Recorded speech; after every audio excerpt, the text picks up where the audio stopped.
Saudi আরবে ঈদের চাঁদ দেখা গেছে। এই মুহূর্তের সবচেয়ে বড় খবর, সৌদি আরবে পবিত্র শাওয়াল মাসের চাঁদ দেখা গেছে। অর্থাৎ আগামীকাল রবিবার 30 মার্চ দেশটিতে পবিত্র ঈদ উল ফিতর উদযাপিত হবে। শুধু সৌদি আরবই নয়, মধ্যপ্রাচ্যের অন্যান্য দেশ, সংযুক্ত আরব আমিরাত, কাতার, কুয়েত, বাহরাইন, ওমানেও একই দিনে ঈদ উদযাপিত হবে।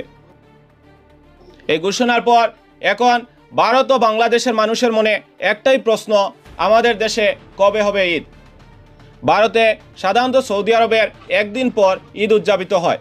তাই যদি 30 মার্চ সন্ধ্যায় চাঁদ দেখা যায়, তাহলে সোমবার 31 মার্চ সারা দেশে ঈদ উল ফিতর উদযাপিত হবে। তবে চাঁদ না দেখা গেলে ঈদ একদিন পিছিয়ে যেতে পারে। বাংলাদেশেও একই নিয়ম অনুসরণ করা হয়। জাতীয় চাঁদ দেখা কমিটি 30 মার্চ সন্ধ্যায় বৈঠকে বসবে।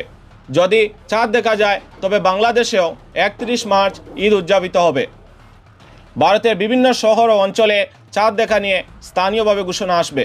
তাই আপনাদের নিজ নিজ রাজ্যের ঘোষণা অনুসরণ করতে হবে। সর্বশেষ আপডেট পেতে আমাদের সঙ্গে থাকুন। এফআইবি টিভির তরফ থেকে সবাইকে অগ্রিম ঈদের শুভেচ্ছা।